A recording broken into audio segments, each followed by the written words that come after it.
Assalamualaikum warahmatullahi wabarakatuh. Perkenalkan, nama saya Mirana Firianti, NPM 20310700023, Prodi Tasawuf dan Psikoterapi semester 4. Nah, di sini saya akan menjawab soal ujian akhir semester mata kuliah Islam dan Budaya Lampung. Jawaban yang pertama yaitu PIL Pesenggiri merupakan landasan atau falsafah hidup masyarakat Lampung, karena PIL Pesenggiri merupakan prinsip atau pedoman orang Lampung, yang prinsipnya itu ingin setara dengan masyarakat lain. Nah, dengan kata lain, PIL Pesenggiri ini dikatakan sebagai harga diri, karena biasanya itu orang Lampung yang nggak punya PIL Pesenggiri itu, atau yang nggak menganut PIL Pesenggiri, nggak menanamkan terhadap dirinya, maka orang itu tuh bisa dikatakan tidak ada wibawanya atau dipandang rendah, karena PIL Pesenggiri ini kan menyangkut dengan perilaku orang dengan sikap tersebut. Nah, PIL Pesenggiri orang Lampung ini ada berbagai macam. Yang pertama ada Sakai Sambayan, Juluk Adok, Nengah Nyapur, dan Nemuin Nyimah. Nah, keempat dari PIL Pesenggiri itu tuh tidak bisa kurang, atau enggak, keempat-empatnya itu harus sama-sama berkaitan, karena nantinya itu enggak akan seimbang di dalam kehidupannya yang akan dijalankan di daerah masyarakat. Nah, relevansinya dengan Islam yaitu aktualisasinya di dalam Islam, PIL Pesenggiri itu kan dijelaskan nih bahwa kita ini hidup harus seimbang atau sejajar. Nah, karena itu tuh udah tergandung di dalam Al-Qur'an. Nah, yang menjelaskan bahwa kita ini harus menyempurnakan timbangan, jangan mengurangi hak manusia atau orang lain, dan dipertegas pula dengan sabda Nabi bahwa berilah mereka haknya sebelum keringatnya itu kering. Maksudnya itu gimana? Maksudnya itu tuh mereka berhak mendapatkan hak atau upahnya yang mereka kerjakan. Harus jujur dan adil. Apabila seseorang yang tidak jujur dan adil, maka orang itu tidak memiliki harga diri di dalam hidupnya. Karena dalam PIL Pesenggiri ini kan menyangkut harga diri, dan itulah relevansinya dengan Islam gitu. Nah, untuk jawaban nomor 2, saya di sini mengambil salah satu PIL Pesenggiri, yaitu mengenai Nengah Nyapur.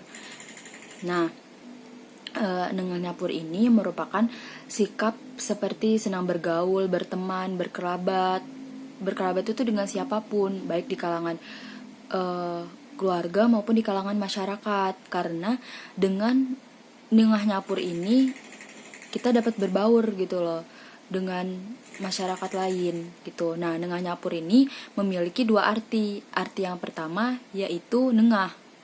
Nengah ini berarti di tengah. Nah, maksudnya itu tuh di tengah yang bagaimana? Maksudnya itu di tengah masyarakat yang fungsinya itu untuk membantu atau menyelesaikan masalah yang ada di kalangan masyarakat. Nah, yang kedua itu ada nyapur. Nyapur ini artinya maksudnya berbaur gitu. Maksudnya itu bukan hanya ada di tengah, tetapi juga ikut berbaur di tengah-tengah masyarakat. Nah, biasanya itu kalau di kampung saya, tradisi Nengah Nyapur ini digunakan untuk bermusyawarah untuk mencapai suatu keputusan bersama. Nah, dengan itu kita dapat mengaktualisasikan Nengah Nyapur di tengah-tengah masyarakat Islam, seperti kita dapat menanamkan rasa tanggung jawab kita karena kita dapat ikut serta dan dapat membantu di tengah kalangan masyarakat gitu. Nah, yang kedua itu kita dapat menanamkan jiwa kepedulian kita loh, nah, kepada masyarakat. Secara tidak langsung itu tuh kita ikut serta gitu dalam ngebantu masyarakat. Bahkan itu tuh dijelaskan di dalam Al-Qur'an bahwa ini kita hidup harus saling peduli dan saling tolong-menolong dalam berbuat kebajikan dan takwa, kecuali kita tidak untuk berbuat dosa dan pelanggaran. Dan yang ketiga, pengaktualisasian Nengah Nyapur ini dapat membentuk karakter yang berjiwa atau yang bertoleransi dalam masyarakat yang berbeda adat istiadat. Karena kan masyarakat ini kan tidak hanya masyarakat Lampung doang, tetapi ada yang dari suku lain juga. Nah, ini dipertegas dalam Al-Qur'an bahwa Allah kan menciptakan manusia atau masyarakat ini baik laki-laki maupun perempuan dengan keadaan berbangsa-bangsa dan bersuku-suku yang tujuannya ini berbangsa-bangsa dan bersuku-suku yang berbeda dengan tujuan untuk saling mengenal gitu. Nah, untuk jawaban soal yang ketiga mengenai perkawinan, yaitu bentuk perkawinan adat Lampung ini kan ada dua, yaitu bentuk perkawinan adat Saibatin dan adat Pepadun. Nah, perkawinan Saibatin ini dari ketentuan adat, sistem perkawinan masyarakat Lampung Saibatin ini menganut garis keturunan bapak, yaitu perkawinan nyaka atau metudau. Nah, perkawinan dengan cara jujur. Maksudnya itu bagaimana? Maksudnya itu tuh lelaki mengeluarkan uang untuk membayar jujur kepada pihak wanita. Nah, biasanya sistem ini dilakukan dengan cara sebambangan dan tehang. Bagaimana cara sebambangan itu? Nah, cara sebambangan dilakukan dengan cara larian, yaitu si gadis dilarikan oleh lelaki dari rumahnya si gadis ini ke rumah adat yang ada di rumah adat di tempat lelaki tersebut. Nah, keluarganya ini tahu bahwa mereka ini melakukan larian dengan cara si gadis yang nyaka atau metudau tadi membuat surat. Nah, yang isinya surat itu tuh ngasih tahu loh ke orang tuanya atas kepergian mereka. Misalnya si lelaki itu atas nama Afilah. Nah, si lelaki itu harus ditulis namanya gitu loh. Si laki atas nama Afilah ini pergi gitu, ngebawa si anak perempuannya ini. Nah, itu untuk dijadikan tolak ukur uang jujur. Nah, surat dan uang pengepi ini ditaruh biasanya di tempat di tempat yang tersembunyi gitu loh, seperti di bawah kasur atau di bawah lemari gitu.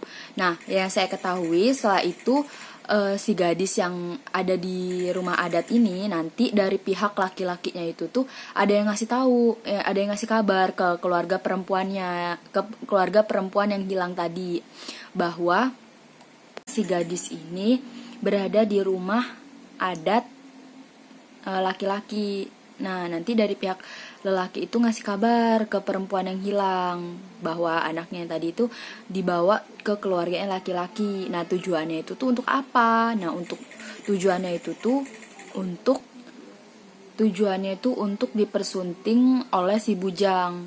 Nah, yang ngasih tahu ini biasanya bawa tanda-tanda gitu atau pengakuan bersalah gitu dengan menyerahkan keris atau dengan tanda mengajak bersaudara seperti membawa gula, kopi, nah dan lain sebagainya seperti rokok gitu.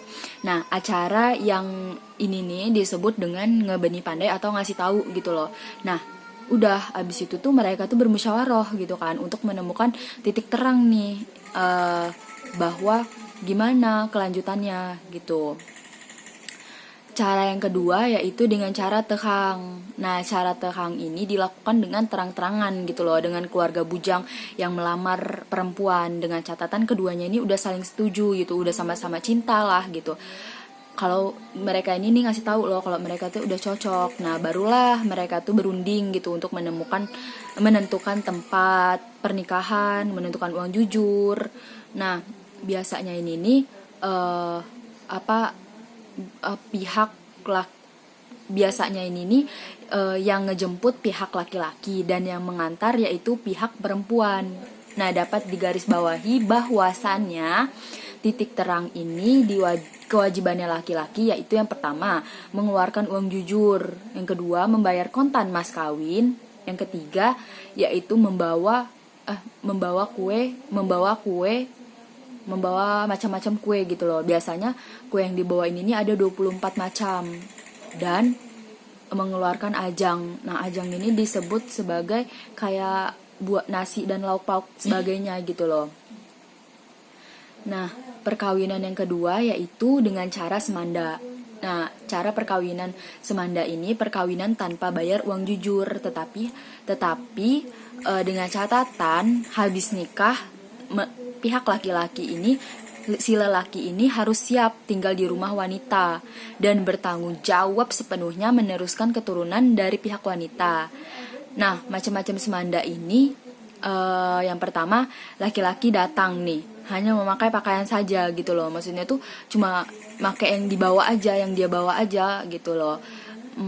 Selebihnya itu tuh ditanggung oleh gadis, dengan catatan jika mereka bercerai maka anak dan hartanya ini sepenuhnya menjadi milik perempuan. Lelaki itu kalau udah cerai ya udah nggak bawa apa-apa, nggak ada hak apa-apa gitu loh. Nah, yang kedua, si bujang ini nggak mampu bayar uang jujur. Dan yang ketiga, sumbai ngebabang, yaitu pihak perempuan nggak akan ngambil si bujang tadi itu. Nah, yang keempat, anak pertama harus mewaris tahta dan keluarganya. Nah, perkawinan saibatin yang ketiga yaitu dengan cara larian atau kawin lari, atau juga disebut sebagai istilahnya itu tuh pokoknya dia berbeda dengan sebambangan gitu loh, kawin lari gitu mereka. Nah, dengan cara untuk menghindari adat. Nah, biasanya ini dilakukan karena mereka itu tuh keterbatasan biaya ekonomi untuk menikah. Nah, salah satunya atau dengan keterbatasan biaya, atau salah satu dari mereka itu tuh ada yang udah ngebet mau nikah gitu loh. Nah, salah satunya tuh ada yang belum gitu. Jadi ya udah mereka kawin lari gitu. Nah, itulah perkawinan saibatin. Yang kedua itu ada perkawinan dengan cara pepadun, dengan adat pepadun. Nah, perkawinan yang pepadun ini, sistem perkawinan masyarakat adat pepadun ini menganut sistem ngeju ngaku. Maksudnya tuh ngeju itu memberi, nah ngaku itu mengambil. Nah, orang tua ini akan memberikan dan merelakan anak gadisnya untuk diambil oleh si bujang. Nah, ngeju ini dalam arti memberikan anak gadis ini untuk dikawinkan dan dijadikan keluarganya si bujang gitu. Artinya pemberian anak gadis ini nih diketahui oleh orang tuanya mereka gitu loh. Maksudnya diketahui oleh orang tua laki-laki, orang tua perempuan maupun laki-laki. Nah, sementara untuk ngaku ini memiliki arti mengambil anak perempuan tanpa diketahui oleh orang tua keluarga si perempuan. Nah, proses pengambilan ini dapat dilakukan dengan cara sebambangan atau dengan cara dibambang gitu. Adapun sebambangan pada masyarakat pepadun ini meliputi, yang pertama itu ada melayang tanepi. Maksudnya itu tuh pasangan laki-laki perempuan sebelum pergi bersama terlebih dahulu mereka itu meninggalkan surat penepi tenepi, maksudnya itu surat penerang gitu loh, dan uang seserahan atau uang peninggalan yang diletakkan di suatu tempat di mana tempat gadis itu tinggal gitu loh, biasanya kayak di kamar gitu atau di lemari pakaian, dengan harapan untuk dengan harapan keluarga ini setelah mengetahui anak yang nggak ada, tanepik yang ditinggalkan ini berisi tentang kepergian si gadis dan lakinya tadi untuk berumah tangga. Nah, surat itu biasanya tuh ditulis sendiri oleh si gadis dengan isi surat yang udah disepakatin oleh kedua belah pihaknya gitu. Yang kedua yaitu ngantak salah. Nah, setelah beberapa hari dilakukan sebambangan, kedua belah pihak keluarga melaksanakan kegiatan yang disebut dengan ngawai muarian atau ngarau muarian gitulah. Hal tersebut dilakukan sebelum pihak laki-laki nih datang menyatakan bahwa mereka nih telah berbuat salah atau memohon maaf kepada keluarga si gadis gitu loh atas perintah adat si laki-lakinya itu. yang laki-laki ngebambang si gadis tadi ini gitu loh. Nah, yang selanjutnya itu ada anjau apa ya, atau mengian, anjau sabai atau mengian. Nah, ini nih anjau sabai ini adalah ajang kayak silaturahmi gitu loh, untuk saling mengenal kedua belah pihak gitu, kedua calon besan gitu. Nah, biasanya tuh dilakukan atas permintaan keluarga laki-laki. Biasanya tuh keluarga laki-laki itu kayak bawa makanan, minuman gitu, yang kemudian itu tuh makanannya itu tuh dimakan bareng-bareng gitu, atau disebut dengan mengan bersama, mengan pujama. Kegiatan tersebut dilakukan oleh pihak perempuan dengan mendatangi pihak laki-laki dengan tujuan mengantarkan pekakas atau pakaian untuk pakaian sehari-hari atau manjau. Nah, untuk pakaian adat sendiri biasanya tuh Lampung Saibatin itu pakai pakaian adat merah, dan pakaian adat Saibatin biasanya berwarna merah, dan pakaian adat Pepadun itu biasanya berwarna putih gitu.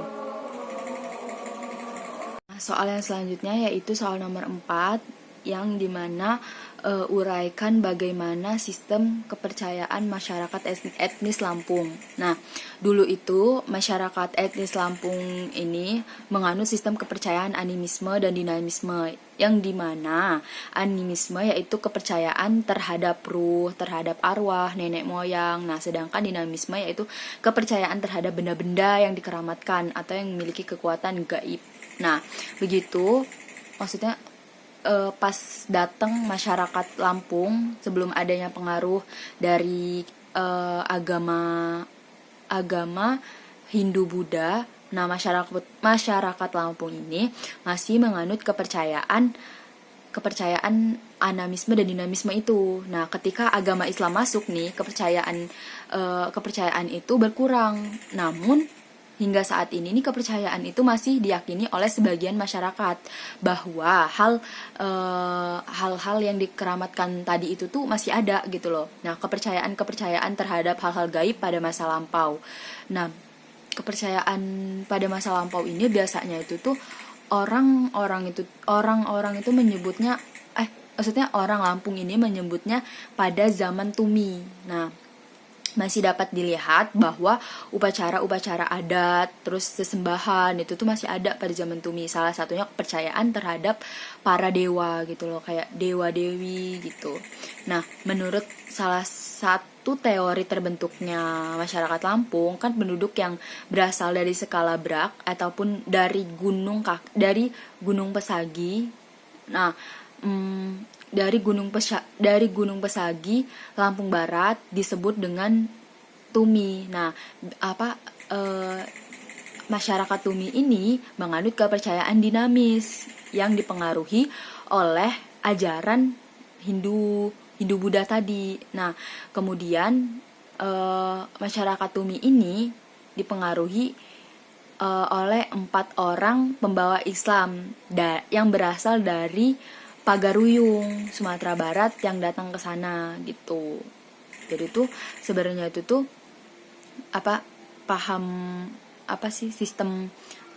sistem masyarakat etnis Lampung itu tuh tadinya itu tuh menganut sistem itu. Cuma sekarang juga masih ada, cuma ya nggak terlalu banyak gitu.